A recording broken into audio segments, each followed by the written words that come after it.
Good afternoon, everybody. Welcome back to the main stage panel sessions.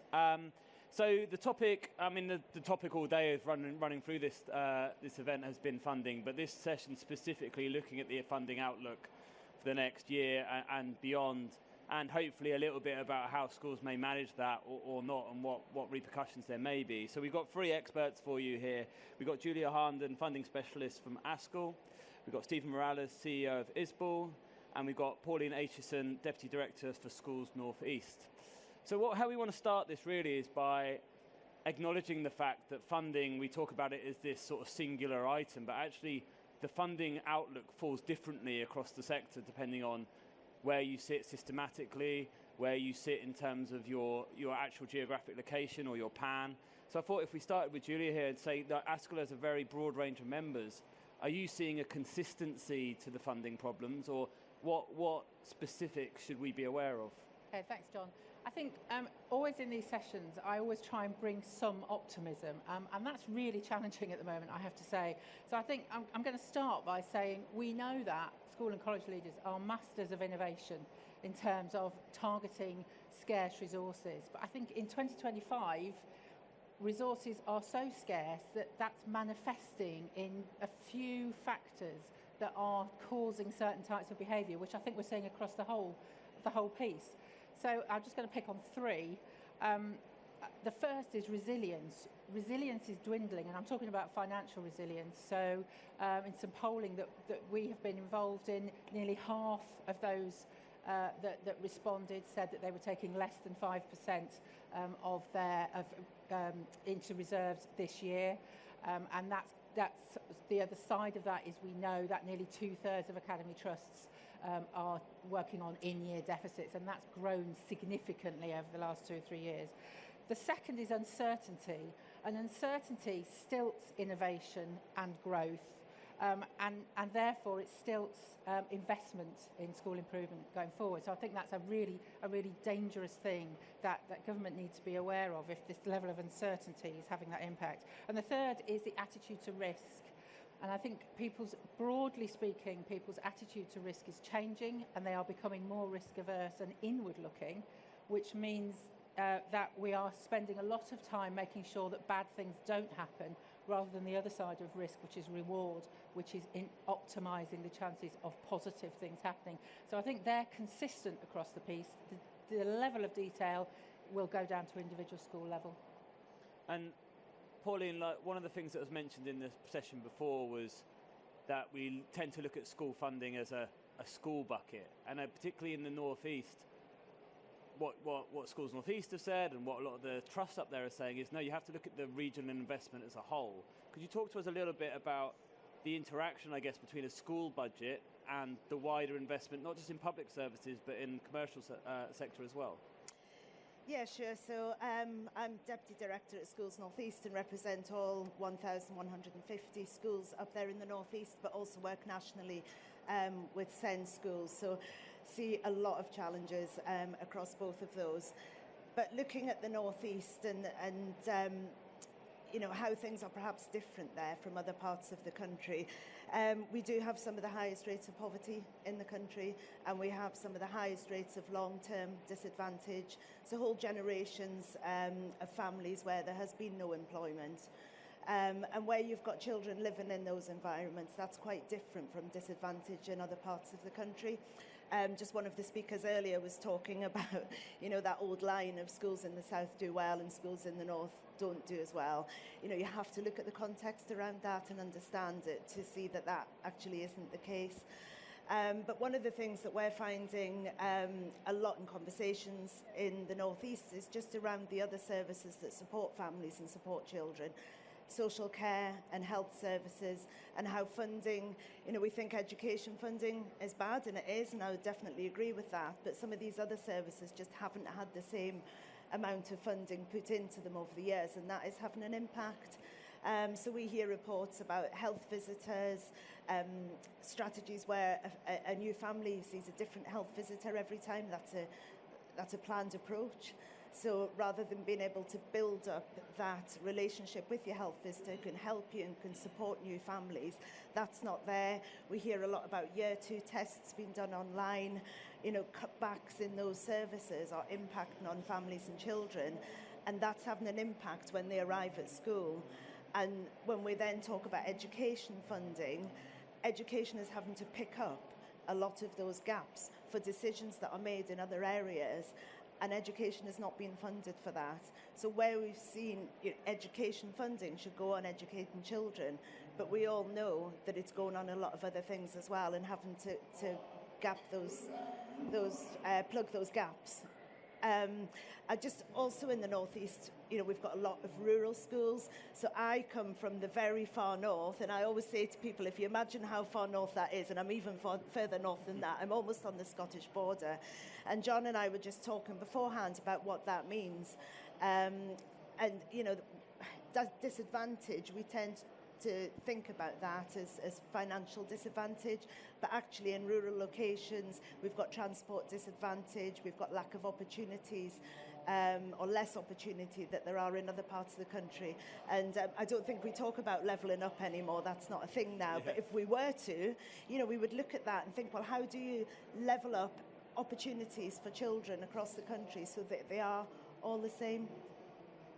And Stephen, on that theme then, should we stop talking about a schools budget? And, you know, what are we going to call this spend that we have in education? If schools are picking up money, picking up funding streams that are filling gaps in health, in social care, in community action, how can we as a sector begin to, I mean, we tried articulating that, but the schools budget is a difficult thing for the wider public to understand. Like, oh, money going into schools. It's not money going into schools, is it? It's money going to all these things that Julia and Pauline have said. Yeah, so, I mean, I think we've got to accept that there's a kind of hierarchy in terms of all this stuff, and it starts with society. So society go to the ballot box and decide on a government, and they will vote based on the government's agenda and the priorities that they put forward in their manifestos. We shouldn't be surprised that we are where we are because education was quite low down. In fact, I don't think it featured as one of their kind of key priority areas. And so you end up with society. Government respond to what they believe society has asked them to do. The regulators then enforce that, and then right at the bottom of the chain comes the sector. So we perhaps shouldn't be surprised that there's this kind of mission creep, and there is pressure being placed at the doorstep of schools in terms of social care, disadvantage, trying to consistently do more with less. The burdens that are placed on schools just are mounting day by day by day, and we're not seeing commensurate funding for all of that stuff. So yeah, it's an incredibly tight fiscal backdrop, and we are consistently asked to do more. But we perhaps shouldn't be surprised that we are where we are, because you look at that hierarchy and that's the situation. What I worry enormously about is that the metaphorical conversation in a taxi or in a hairdresser or in a pub is not about an education sector on its knees, and that's problematic for us. Yeah. So we talk a lot about a funding crisis,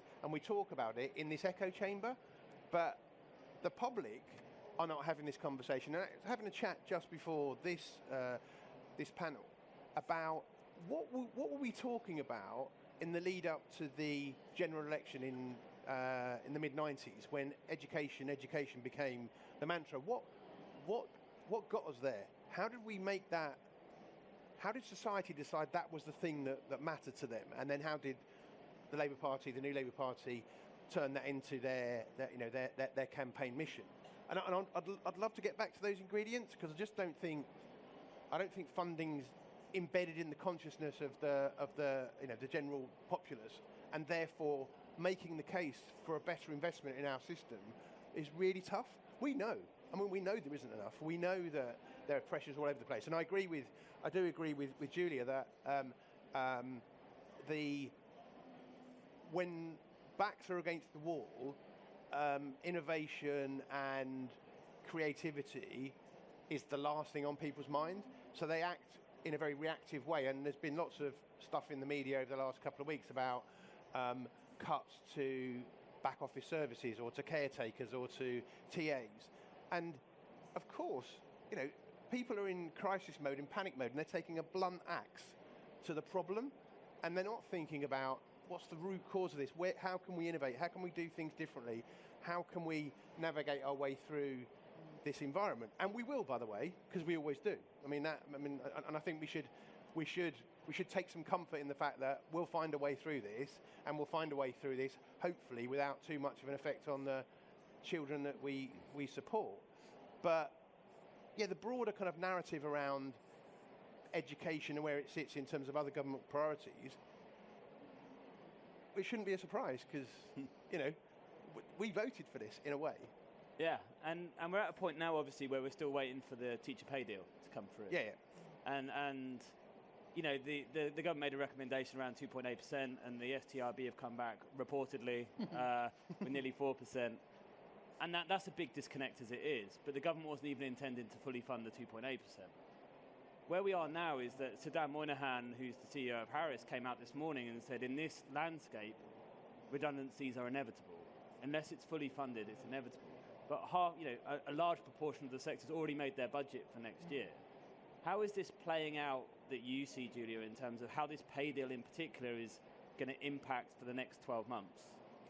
Okay, so I think because we don't actually know the outcome, we'll revert to the say for 2.8%, where there was enough tension about that only being partly funded anyway.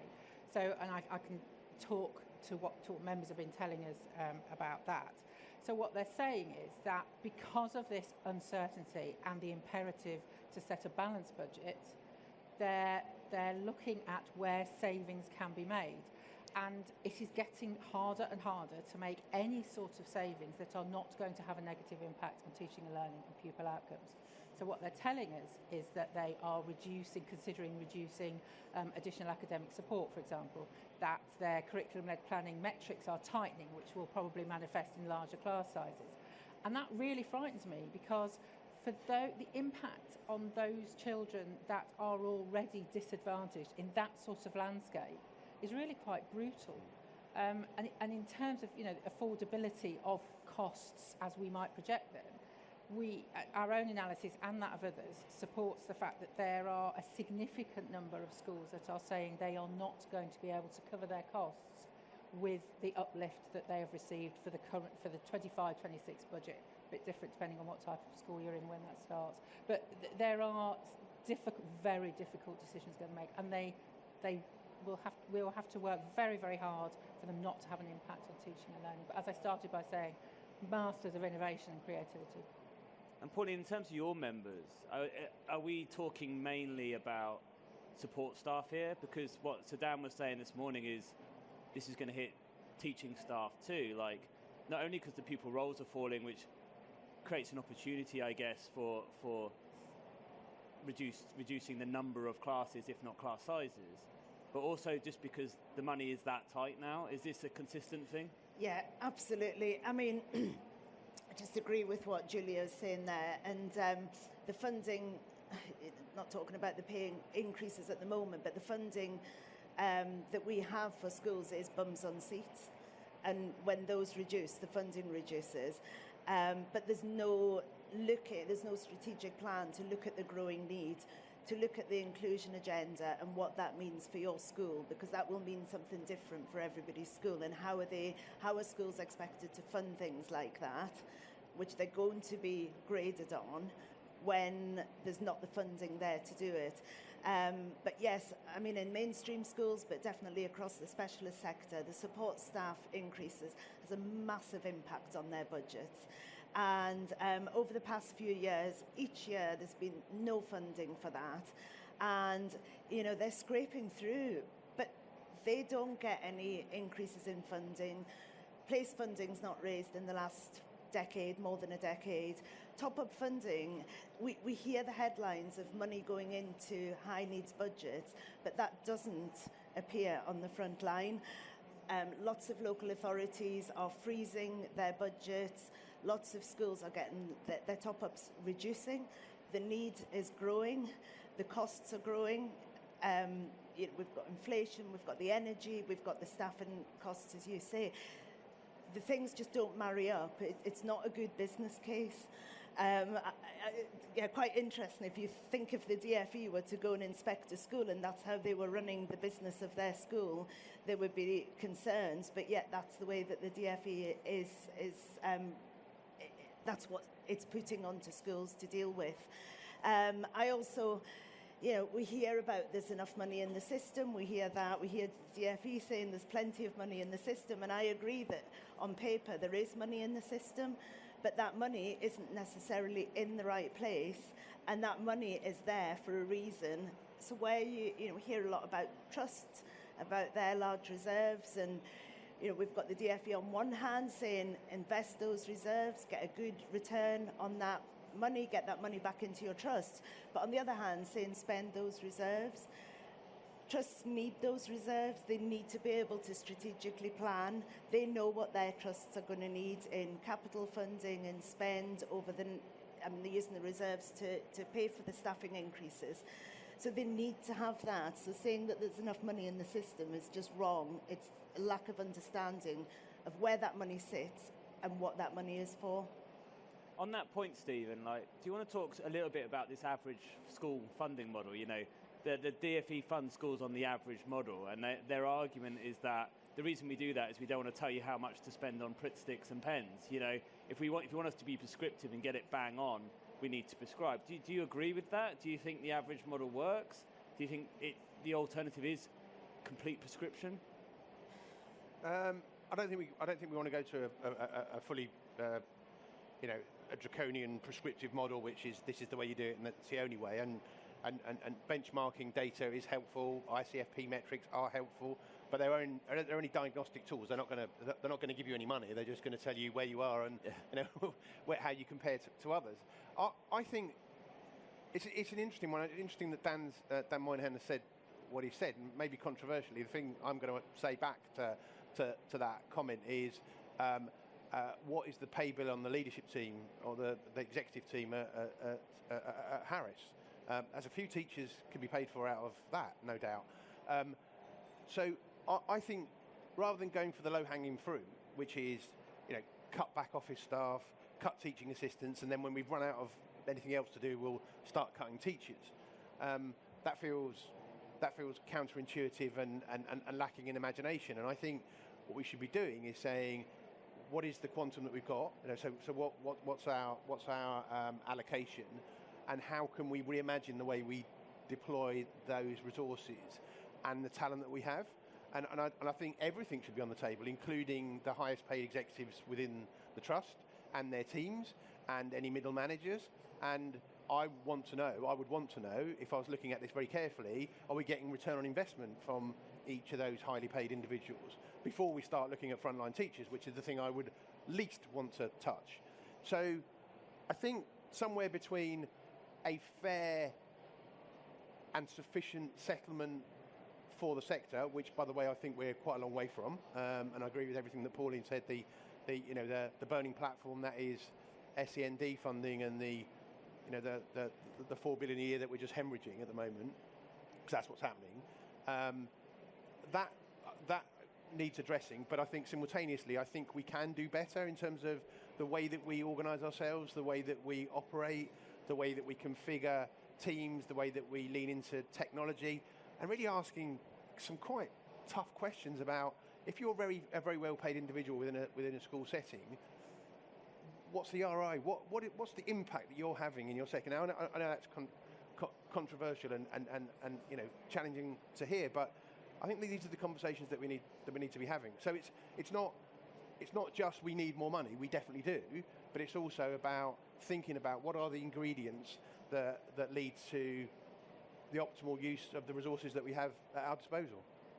And Julia, under the last government, when we used to ask them and say, funding problems hit harder if you're a single school. If you're a single school and you're a primary, even harder. If you're a single school and you're a village school, it's almost impossible to keep it going. And the answer was they should join a trust. and this idea of ideologically the scale created security financially. We haven't got the ideological imperative anymore for a trust-led system as such. They've said they're agnostic, but does the point remain that the larger you are as a group, the more secure you are financially from your position? I mean, economics will tell you that that's the case, won't they? So I'm not going to try and dispute that.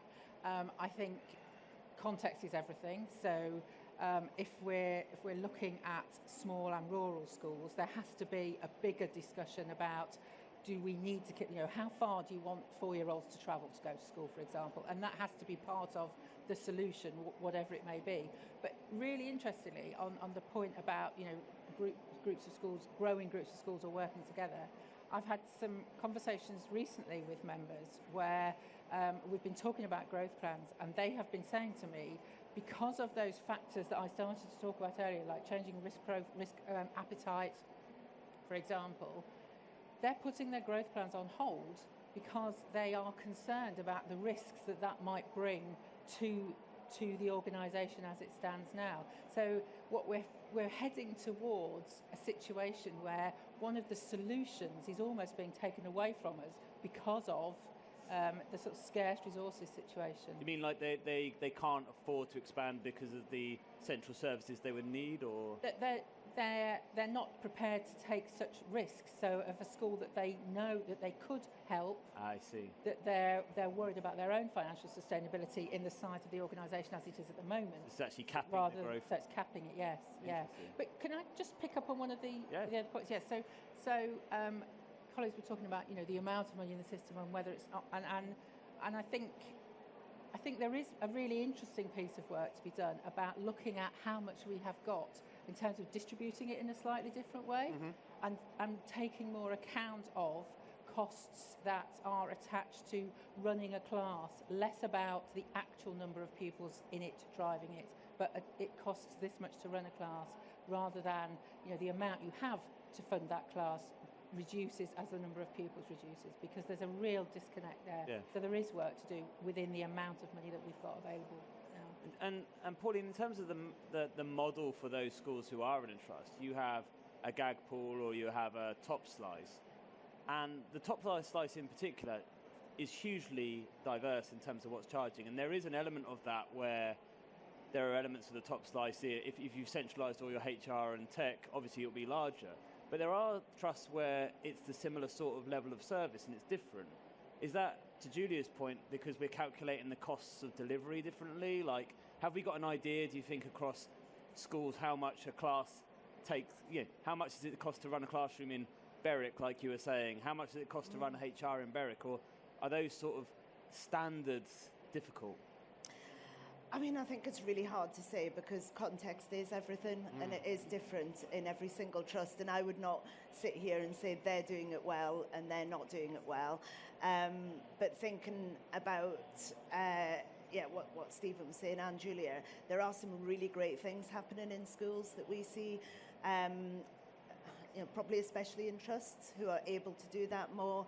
We're seeing in the Northeast more of a move to executive heads in smaller schools or in schools in trusts. So rather than one head teacher looking after one school, they're now starting to take on 2 or 3. And that's kind of natural wastage. So when somebody leaves, they're looking to move to that approach.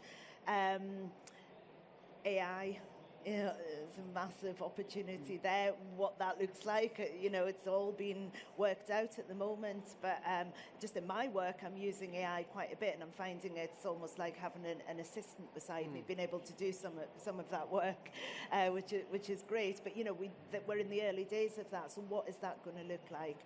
As far as central services are concerned, I think it just depends on the school. It depends on the trust, and it depends on the need. But John and I were just having a chat about. So I live up near Berwick, and I don't know if any of you know Berwick, but it's in the top northeast corner of the country, and it's just challenged on every single area you could imagine. I'm involved with the what is the high school there, but it's going to be the secondary school from 2026 as it moves to two-tier. But we were just talking about the challenges that school has. It's a coastal school. It's got Scotland on two sides. It's not got many pupils. Therefore, it's not got much funding. The next secondary school is 40 miles away. So it's very different there from other parts of the country. And it's funded, largely in the same way. So perhaps is there a case, if we're thinking about what would be a better fund model, that certain schools are funded differently to be able to allow them to meet the needs of their community? On the issue of this long heralded new funding formula that seems to never quite materialise, the conversations about the funding formula end up being incredibly complex, Stephen? Like, for your organisation, what is your priority going on that issue? Like, one, in getting what you think schools need, but two, in being able to explain it in a rational way, which seems to be really difficult for anyone involved in it. It's a great question. So Julia and I have sat on what's called the School and Academy funding group for forever, haven't we? A decade or more. And if we go back to the early days of the funding formula, I think there was like 150 factors or maybe more, including, by the way, the speed at which grass grew in a particular area of the country. I'm not making that up. I mean, literally, because there was heavy rainfall in a particular part of the country, they needed to cut the grass more, so they needed an extra additional bit in their waiting somewhere. So it was mad. It was mad. So context is king, and it's right. But this was taking context to a whole new level. So what are we looking for? What are we looking for as an institute when lobbying on behalf of our members? So we're looking for fairness. I know that's a bit cliche, but a formula that treats every school fairly according to the challenges that it faces, both in terms of deprivation, location, and all of the sensible formula elements. English as an additional language, area cost adjustment, all of those sensible things. So fairness would be the first thing. We have argued for some years now that the national funding formula, the spirit of it is great. We would like to have seen it moving more quickly in order to get from where we were to the kind of panacea of a national funding formula, which is going to treat the system more fairly. There will be winners and losers, as there always is, and so you have to maintain protection factors. The speed at which you take the brakes off those protection factors or not is a big topic of debate. So, a school, for example, for a long time, a school with similar characteristics in the outskirts of Newcastle compared to a school in the outskirts of, say, Hackney, when the disparity has been enormous. Readjusting that is challenging, as you can imagine. But yeah, we would like to see the formula in its kind of purest version. We'd like to see us get there quicker. But it's right to say that the way that funds are used in one part of the system, even if the pupil profile is similar, to kind of hem schools in and say this is the way you're going to use this money, I think would be stifling of innovation and creativity, and we'd be all of the promises that were made about the freedoms to lead with imagination would be completely stifled if we went in that direction. So I don't think we'd be advocating for that. But I think a formula that makes sense and is anchored by a sensible number of factors, I think we would coalesce behind that. And Julia, we've almost had a sort of test bed of a fair distribution with gag pooling in a trust, right? So for those who don't know, a trust that gag pools takes all the money from the individual schools within the trust, and it distributes that money how it sees fit according to need. Is there any sense that that's been successful? Is there any? I mean, we know that the process of getting from this is your pot to now we're going to decide your pot has been incredibly interesting for some of the trusts who are trying to explain to a head teacher why their allocation may have dropped. But have we got any indication that it's been a better way of doing it? I don't think there's a quick and easy answer to that, but what I do know is that I've seen trusts that have done this incredibly well, and they have used that flexibility to actually sort of mitigate the differences that the national funding formula sort of continues across different. So in a trust where there are different local authorities, so their schools are funded in different ways, they've used the pooling as an opportunity to streamline that and iron out those differences, and that feels a very healthy way to go, as long as, you know, it's always got to be underpinned by every school should be financially sustainable. So I think it has been done well. Clearly, the way things are at the moment, there is opportunity, and I think the NEO have picked up on this in the past, there is opportunity for a school not to achieve the minimum per pupil funding level as set by government. So there have got to be protections in place, clearly. But I think we definitely just need to work on guidance for that and helping trusts to do that well.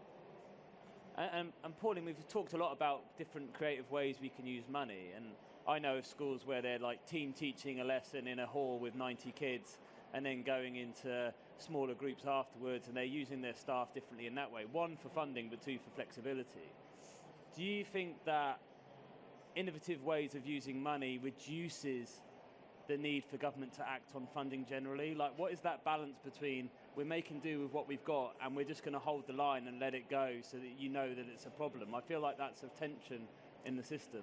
I mean, I would just go back to what I started off with, that if other areas of government were funding their departments to meet the needs of families and children, that would allow more money to be used on education. I'm sure the many school leaders in the audience here, and how much of their time is spent dealing with social care, dealing with health issues, where they could actually be dealing with education, which is what schools are for. So I think that would this is a long term, this wouldn't happen overnight, and I think this is the problem. Decisions have been made over the last decade, 2 decades even, that have got us to this position we're in now, and we need to change it. We need to start now and change it. But if that happened and there was more support out there, and the financial support for different departments supporting children, the money that comes into education would be of more value, and schools would be able to use that better. I just also want to just quickly touch on SEND funding, because we've not really touched on that, and that's something that is quite close to my heart. I don't know what the answer is with SEND funding. We have lots and lots of conversations. There's lots and lots of ideas out there. And I don't know what the best approach to that is, but something definitely has to happen with that. That cannot continue. And that is causing a lot of pressure on the system as well. The high needs deficits, Stephen and I were talking about this earlier, just keep rising. Next year, they're going to go into local authority budget sheets. What are the implications of that going to be on us as a nation? Are there going to be services cut? Is that going to impact schools' budgets? So, I mean, I don't have the answers, but that is something that I think really needs to be addressed to help the overall funding of schools.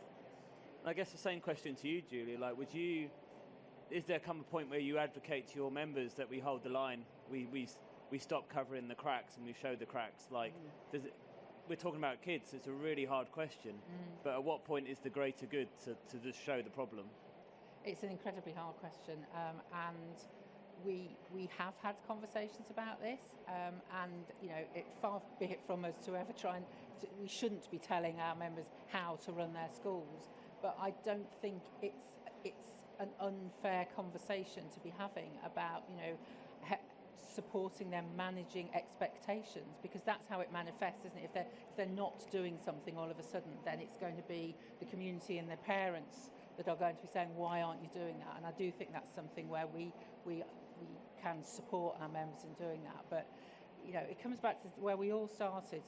We're past masters of innovation and managing on less and less and doing the right thing for the children that we've got in front of us. And honestly, I can't see a time when that's ever going to end, and nor should it. I'm happy to take some questions. We've got 10 minutes left. If people have got questions, if you stick your hand up high so we can see. If there are none, we can carry on. Up, just here. Just get the mic over to you. I think they're going to get you a mic, my friend. There's a cacophony of noise behind you, so we've got absolutely no chance. It was just picking on the point you've just made. As a trust, do we all start putting in deficit budgets this year then? Stephen, are you recommending that? No. No. I mean,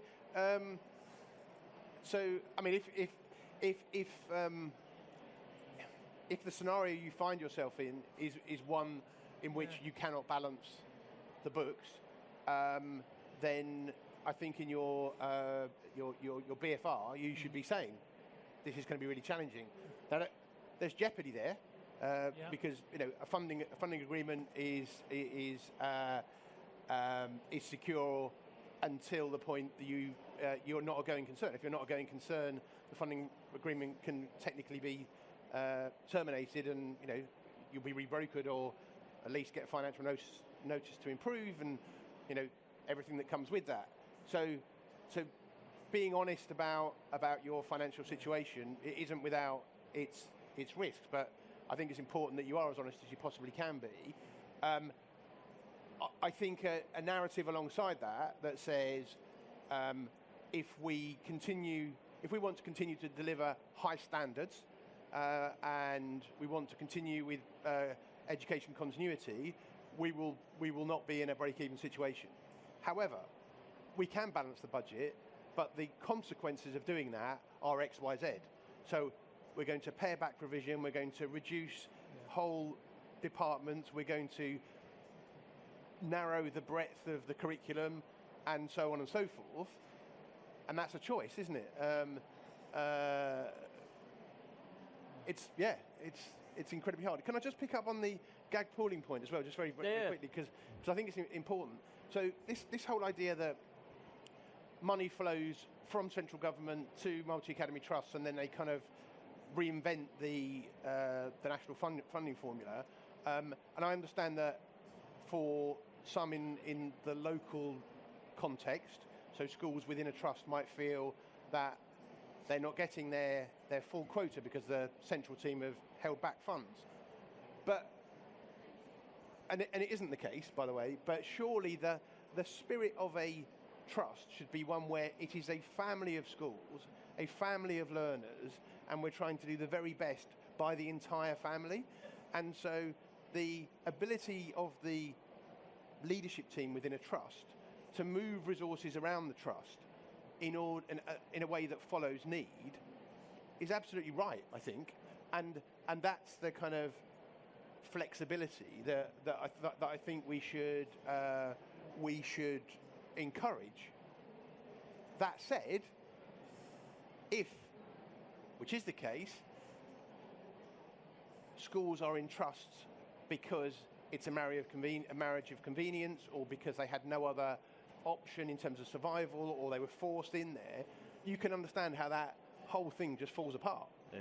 Because the trust between the central team and the local environment isn't there, and this idea of we are a family, we're one entity working in different units. Not there. Yeah, problematic. Any more questions from the floor? Hi. We talk about the finances and support staff going, but at some point you're going to have to marry up the health and safety of opening a school in the first place. If you get rid of too many support staff, that's your first aiders gone, that's your site managers gone.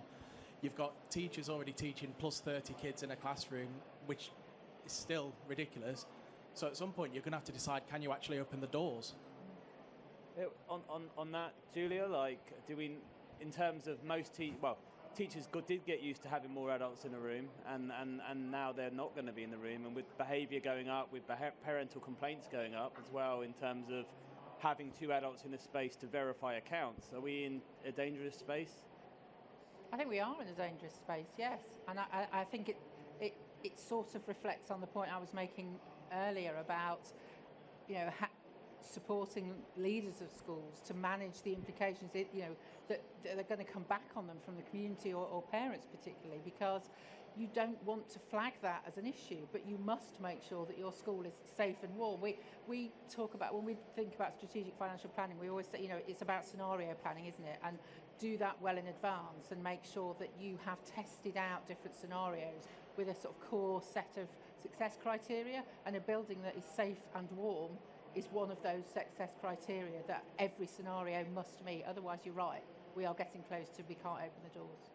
And on your SEND point, Pauline, there is an EHCP process that has allocations of staffing, but we have a wider ratio issue with additional needs that aren't financed by an EHCP, 1, and 2, that we are in the midst of a push towards inclusion. How does this funding issue impact around inclusion when most people tell you ratios are the most important thing to helping kids? Yeah, definitely. And just picking up on that health and safety point, that comes up a lot in our special school network.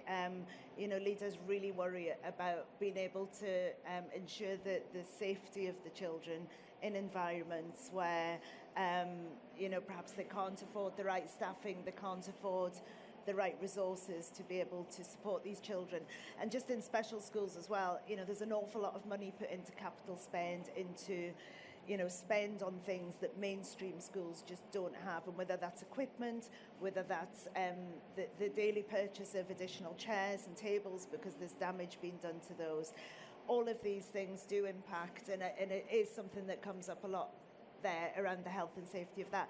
But just also picking up on the deficit budget question, and I'm not saying that everybody should be submitting a deficit budget, but actually, people can, you can say, okay, we're going to model this and model that, and we're going to, okay, now we've set our budget. And Stephen's right, there has to be, but this is the consequence of that. But actually, what does that look like? And are we creating an accurate picture if we are doing that? Because the school there, 2 years down the line, when they're just finding that everything's gone wrong because they've cut their budgets, they've cut their staff, to be able to balance that budget, then it comes back on you as a school and as a school leader. So I do think it's a really difficult balance to get. Are we honest? Or, it's not for me to say, but I think that's really interesting. You seem to also be suggesting that maybe it will be the special schools that hit that point first. Yeah, I mean, a lot of them have. They have had to put deficit budgets in, and I get what Stephen was talking about there, of being in a trust and being in a family of schools. A lot of special schools are maintained schools, but a lot of schools in the country are maintained schools as well. They don't have that buffer, and even if they wanted to, perhaps I know there are areas in the country where there are not multi-academy trusts. Even if a school wanted to join a trust and have that support, there are no trusts that would take them because of their location, because of the challenges that they have as a school. So again, it's all about context, and there's no easy answer to any of this. But I think that what the government should be looking at is that long-term strategy for school funding. And in the North East, one of our mantras, if you like, is the future of our region is in school, but actually the future of our whole country is in school. Every single child who's in school at the moment is the future of our country, of our society, and of our communities. And if we're not investing properly in them, where do we end up? So I think Stephen's right, it's not a key priority for the government, but it absolutely should be above everything else. I think that's a nice place to end on that call to action. So a huge thanks to the panel, and thank you. Thanks to the audience for questions as well.